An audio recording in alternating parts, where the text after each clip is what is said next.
خواتین اپنا حق رائے دہی استعمال نہیں کر سکتیں۔ تحصیل تانگیر کو گلگت بلتستان کی خوبصورت ترین وادیوں میں سے ایک سمجھا جاتا ہے، مگر یہاں لڑکیوں کے لیے قائم اسکول جلا دیے جاتے ہیں۔ 2009 میں یہاں پہلی بار انتخابات کے دوران ایک خاتون کے ووٹ ڈالنے کے لیے آنے کے بعد بدمزگی پیدا ہوئی۔ اس دن 4 افراد قتل کر دیے گئے۔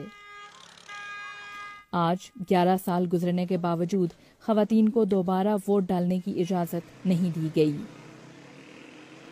یہاں خواتین کو کیمرے کے سامنے بات کرنے کی اجازت نہیں ہے۔ ہم نے ایک مقامی گاؤں میں کچھ خواتین سے ملاقات کی اور انہوں نے بتایا کہ ووٹ کاسٹ کرنا تو دور کی بات ہے، انہوں نے کبھی سیاست کے معاملے پر اپنی رائے بھی نہیں دی ہے۔ کچھ خواتین نے یہ تک بتایا کہ ان کے شناختی کارڈ تک نہیں بنے ہوئے۔ مگر اسی حلقے سے ایک خاتون امیدوار سعدیہ دانش الیکشن لڑ رہی ہیں اور اس فیصلے کے ساتھ ہی انہیں قتل کی دھمکیاں بھی مل رہی ہیں۔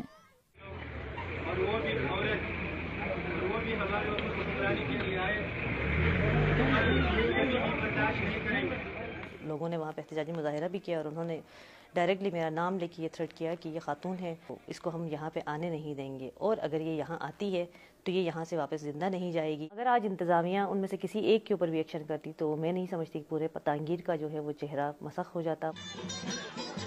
وہ پاکستان پیپلز پارٹی کے ٹکٹ پر امیدوار ہیں اور ان کے علاقے میں ان کی انتخابی مہم پیپلز پارٹی کے مقامی صدر چلا رہے ہیں۔ خبردین کے الیکشن یا اور کے رواج نہیں ہے، اس وجہ سے ہمارے ادھر محلہ لوگ اور لوگ بولتے ہیں یہ ادھر اچھا نہیں ہے۔ نمبر 1 یہ ادھر کا نہیں ہے، گلگت کا ہے۔ دوسرا خبردین ابھی تک جامر میں الیکشن نہیں کیا، تو اس وجہ سے سارا تانگیر کا ماحول خراب ہوگا، تو اس وجہ سے ادھر منع ہوگا۔ 2015 میں مقامی جرگے نے فیصلہ کیا کہ خواتین کا پولنگ اسٹیشن میں جانا ان کی روایات کے منافی ہے۔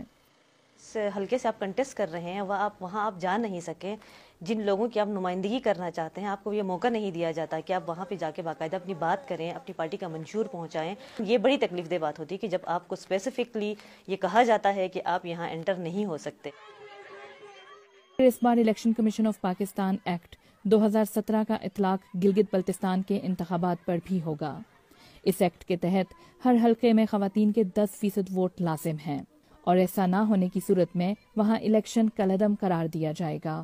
مگر مقامی افراد کے مطابق اس کا حل بھی نکال لیا گیا ہے۔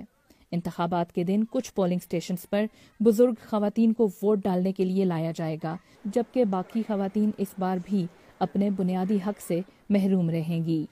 فرحت جاوید، BBC نیوز، تانگیر۔